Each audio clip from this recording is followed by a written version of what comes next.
Hello friends, welcome to my channel SushantChessWise. Today onwards we are starting a new series. It is all about some opening preparation. Many people have asked me about some opening repertoire for black, and we are going to start with d4 openings for black, and we are going to start with the Indian defenses. They are some of the main openings that we have. So let us see today. It's an introductory lesson. So I will show you various Indian defenses and we will see what they are all about. Firstly, they start with the move C, D4, NF6, and the idea of NF6 is of course to control the E4 square. So basically what happens in any Indian defense is black allows white to build a center, strong center. Generally the moves will be next will be C4, then knight C3, then E4. This way white gets a center, strong one, and sometimes even the move F4. So what happens? White center gets overextended and then black tries to attack these center pawns, generally with the break c5 or e5, one of them. So this is the basics of the Indian defense setups. So let us see various Indian defenses and see how they turn out. So here after the move c4, first main one amongst the Indian defense is the King's Indian defense.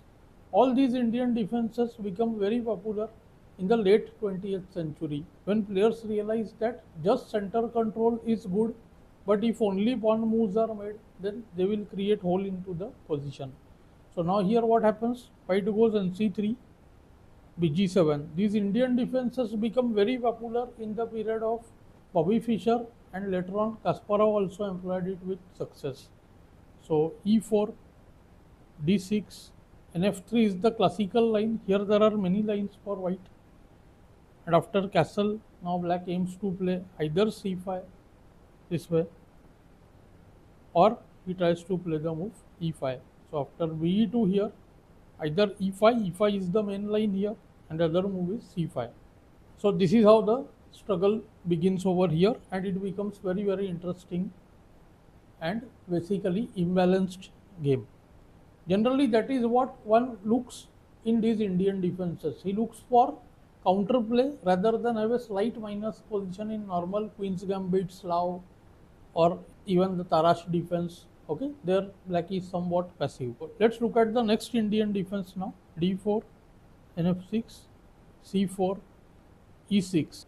Here white generally goes on C3, and after BB4, see, indirectly black stops the move E4. He is not going to stop it for very long, but when white will have strong center, black will play bishop takes c3 soon. I'll show you a sample line. This is called the Nimzo Indian defense. So here after the move a3 or e3, okay, generally the game proceeds this way: c5, a3, bishop takes bc, nc6, bd3, b6. Now see, white is unable to play e4 because d4 is hanging. So ne2, bishop a6, castle, and black goes rook c8. Now see, white is going to get the move e4, and white's plan is about expanding in the center, and black generally goes c, na5, then bishop is eyeing c4, rook is eyeing c8. At some point c takes d4. So black tries to pressurize c4, white goes for e4, knight g3, and bishop to g5. He tries to generate kingside attack.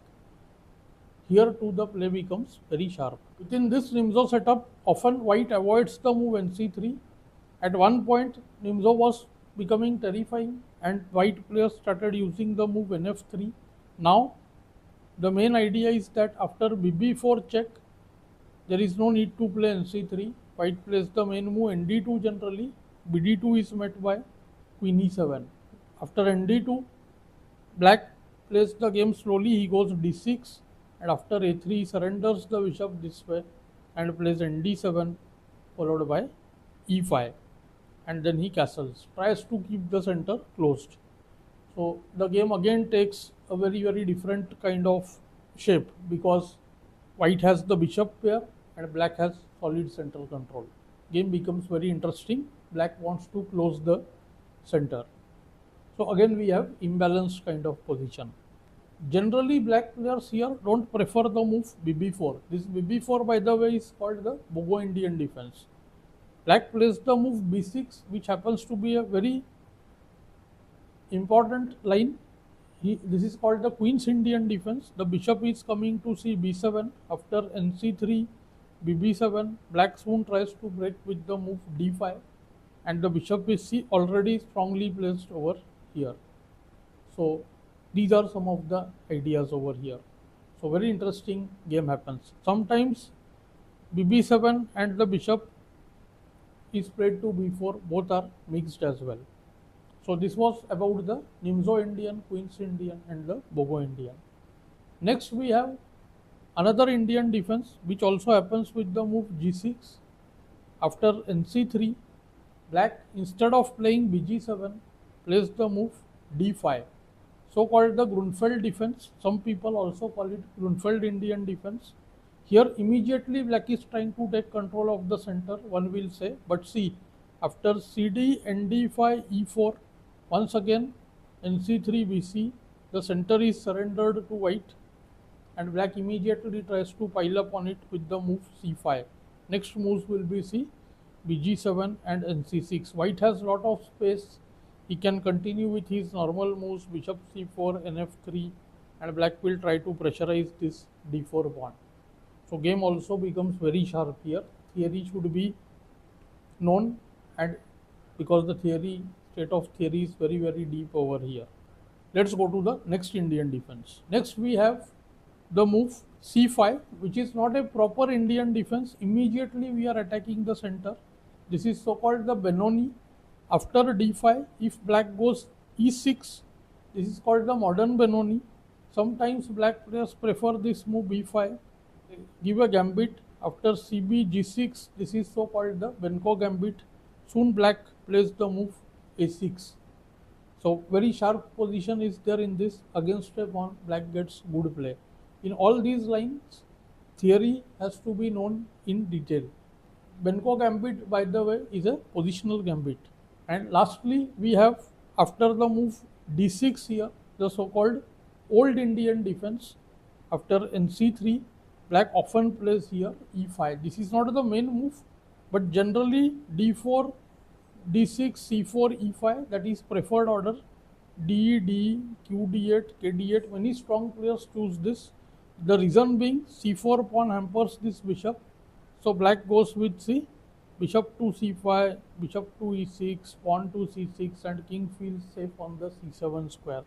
These endgames are slightly better for black, it is said. But the normal setup in an old Indian defense would be to play here ND7, and after the move E4, go with the move E5. See, black has omitted the move G6 here altogether. He is playing E5. This bishop will come to E7 and castle. The setup is somewhat passive, but black's position is solid nonetheless. So these are some of the main Indian defenses, and soon we will start our lectures covering the King's Indian defense. It is more sharp, very suitable for advanced players. 1700 plus players should definitely try to take up this kind of opening. Of course, it's depending on your playing style. King's Indian has variety of positions, sharp, very sharp, okay, and some positional setups as well. But it's a foolproof opening. It can be played against any white setup. So I hope you have learned something new and good from this lesson. Definitely let me know in the comments below. Thanks for your time.